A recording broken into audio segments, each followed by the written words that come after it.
तो चलिए आप लोग ये जान गए गुणा होता क्या है। ठीक है, आगे हम लोग देखते हैं कि जो गुणा में नियम होते हैं, वो सबको कन्फ्यूज़न होता है कि कौन किसके साथ गुणा होगा, कौन नहीं होगा, किसको किसके साथ ले सकते हैं, किसको किसके साथ नहीं ले सकते हैं। तो उसकी कुछ प्रॉपर्टीज़ होती हैं, कुछ खासियत होती है गुणा की, उसको हम लोग देख लेते हैं वो क्या-क्या होती हैं। ठीक है?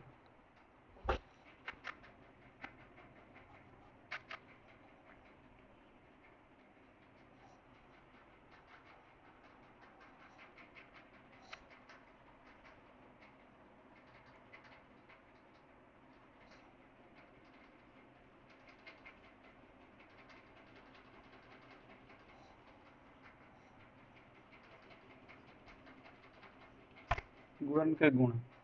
ठीक है, सबसे पहला गुण क्या है?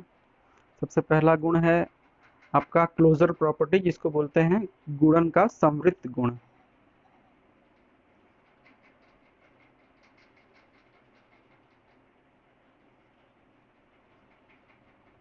समृद्ध गुण क्या कहता है? देखिए इसमें क्या होता है कि जैसे अगर हम लोग दो संख्याओं का गुणा करेंगे, जैसी वो संख्याएं रहेंगी वैसे ही मिलेंगी हमको संख्या जो गुणा करने के बाद भी है। ठीक है, जैसे कि हम लोग मान के चलते हैं 5 और 4 है। ठीक है, तो ये क्या है, एक पूर्णांक है और ये भी एक पूर्णांक है, तो इसकी जब गुणा करेंगे तो ये भी एक पूर्णांक ही मिलेगा। ठीक है, ये खासियत होती है कि जैसा हम लोग गुणा करेंगे जिन चीज़ों का, वो जैसा नेचर उसका होगा, वैसा ही जो आंसर आएगा, जो उत्तर आएगा, उसका भी वही नेचर होगा। मतलब अगर ये पूर्णांक है, ये पूर्णांक है, तो ये भी पूर्णांक ही होगा।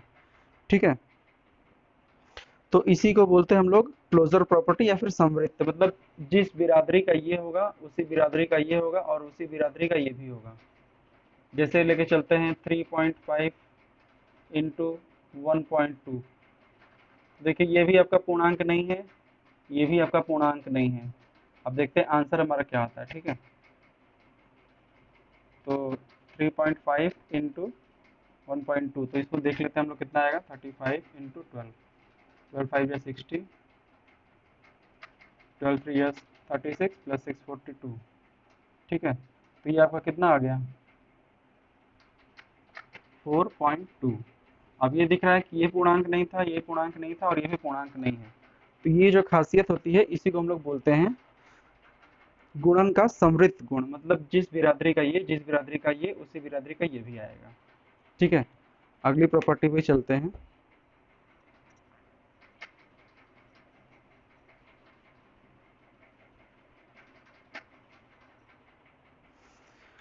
कम्यूटेटिव लॉ या फिर गुणन का क्रम विनिमेयता का नियम।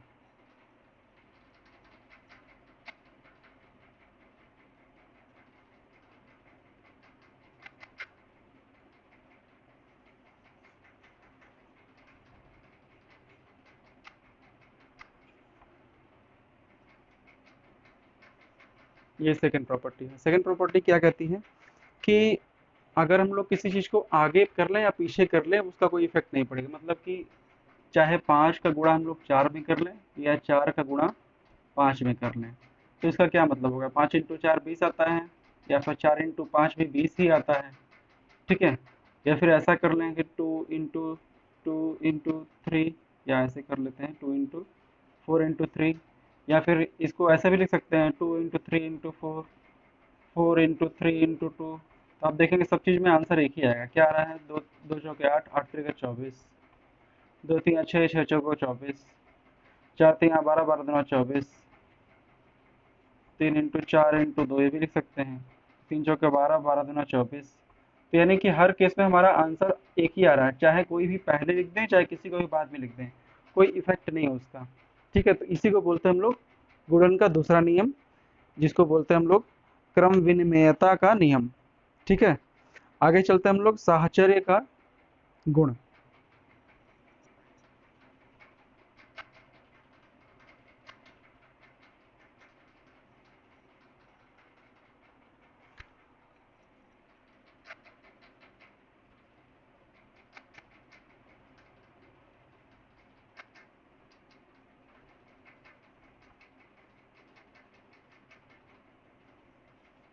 साहचर्यता का गुण क्या कहता है कि ऐसा है कि जैसे ब्रैकेट के बारे में अभी आप लोग को हम बताएंगे, तो ब्रैकेट में ऐसा नहीं है कि कोई किसी के साथ अलग ही रहेगा तो वो अलग ही पड़ा रहेगा। जैसे कि लिखा हुआ है यहाँ पर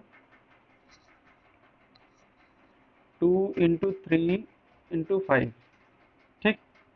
तो अब ये ब्रैकेट यहाँ लगा हुआ है, आप इस ब्रैकेट को चाहेंगे तो यहाँ पे लगा सकते हैं। जैसे 2 × 3 × 5 लिखा हुआ है, तो ये ब्रैकेट आप चाहेंगे तो यहाँ पे लगा सकते हैं, ठीक है।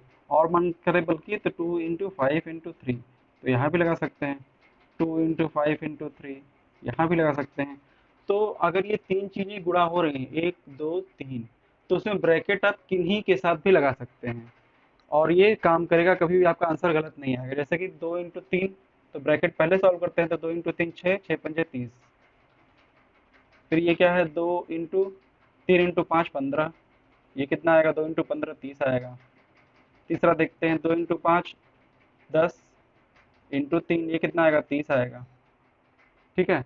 तो इस तरह से आप देख रहे होंगे हर बार आंसर सेम ही आ रहा होगा आपका। ये भी देख सकते हैं, 2 इंटू ये क्या है, 5 × 3 = 15, कितना आ गया, ये भी 30 आ रहा है। यानी कि हर एक केस में आंसर हमारा सेम ही आ रहा है। इसका मतलब यही हुआ कि इस नियम के अनुसार कि किसी का भी आप ब्रैकेट कहीं भी लगा सकते हैं। जैसे अगर सभी चीज़ें गुणा हो रही हैं, तो अगर वहीं जोड़ घटाना हो रहा है तो वहाँ पर नियम बदल जाएगा। लेकिन अभी गुणा के बारे में सीख रहे हैं, तो इतना जान लीजिए कि गुणा करते समय आप ब्रैकेट कहीं भी लगा सकते हैं अगर सभी चीज़ें गुणा हो रही हो तो। तो अगर दो पहले सॉल्व करना चाहते हैं तो उन दोनों के साथ गुणा कर लीजिए आप पहले, या लास्ट का दो है उनके साथ कर लीजिए, ठीक है। तो ऐसा कोई दिक्कत वाली बात नहीं उसमें। तो आगे चलते हैं हम लोग। चौथा नियम जो है,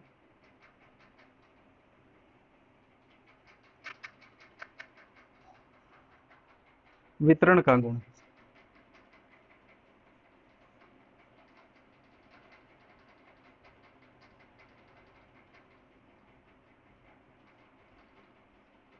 वितरण गुण क्या कहता है कि जैसे लिखा हुआ है 2 × 5 + 3, ठीक है, ऐसे कहीं लिखा हुआ है। तो ऐसा नहीं कि ये केवल 5 में गुणा होगा या फिर ये केवल 3 में होगा। इसका मतलब ये हुआ कि ये सब में बटेगा। जैसे कि एक डब्बा रखा हुआ है या फिर एक, मान के चलिए कि ऐसे रखा हुआ है, इसमें कुछ लोग बैठे हुए हैं, ठीक है। एक कमरा है, उसके अंदर कुछ लोग बैठे हुए हैं और बाहर मिठाई रखी हुई है।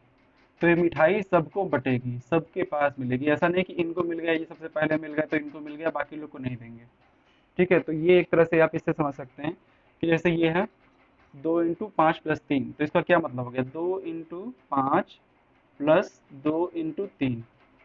तो इसका मतलब क्या हो गया, एक तरह से इसको समझ सकते हैं 2 × 8 ये 16 आ गया, और यहाँ से अगर निकालेंगे तो 2 × 5 10 और 2 × 3 6। यानी कि ये भी सही है, ये भी सही है।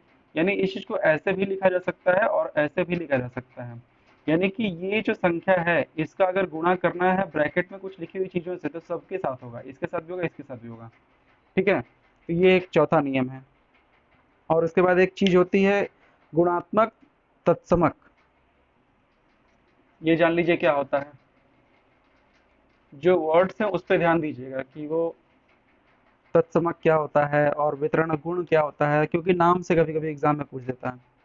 तो जैसे गुणात्मक तत्समक की बात करें तो क्या है, तो ऐसा होता है कि कोई भी चीज हो, ठीक है, अगर उसमें उसकी गुणा की जाए और कोई इसमें बदलाव ना आए तो उसको बोलेंगे तत्समक। जैसे कि 2 लिखा है, 2 का गुणा हम लोग 1 में करेंगे तो कितना आएगा, 2 ही आएगा। यानी कि इसके अंदर कोई बदलाव नहीं आया इससे गुणा करने पर भी, तो ये तत्समक हो गया, ठीक है। ये समझ गए होंगे आप लोग। तो जैसे मान लेते हैं 3 है, 3 का गुणा 1 में करेंगे तो कितना आएगा, 3। यानी कि इससे गुणा करने पर इसके अंदर कोई परिवर्तन नहीं आ रहा है, जो यहाँ पर है वही यहाँ भी आ रहा है। तो एक को क्या बोलेंगे, गुणन तत्समक, ठीक है। यानी आइडेंटिटी इसको बोलेंगे कि इससे गुणा करने पर इसमें यहाँ पे कोई भी चीज रहे, जैसे कि मान लेते हैं 100 ही है, इसका गुणा इसमें करेंगे तो 100 ही आएगा। तो इसके अंदर कोई बदलाव नहीं आ रहा ना, तो यही इसकी खासियत है और इसीलिए इसको बोलेंगे तत्समक, ठीक है। गुणात्मक तत्समक, इसको क्या बोलेंगे हम लोग,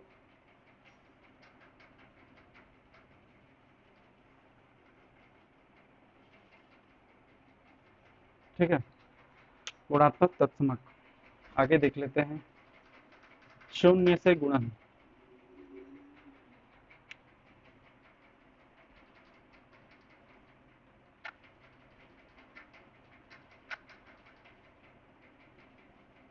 शून्य से गुणन क्या होता है?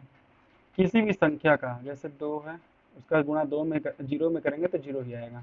कोई भी कितनी भी बड़ी संख्या हो, 10,000 5,000 है, उसका गुणा आप जीरो में करेंगे तो जीरो ही मिलेगा।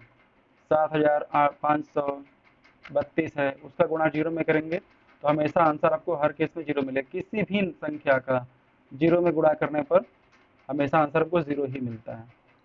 ठीक है, यही आपका गुणा में था। गुणा के ऊपर हम और क्वेश्चन अभी करवाएंगे।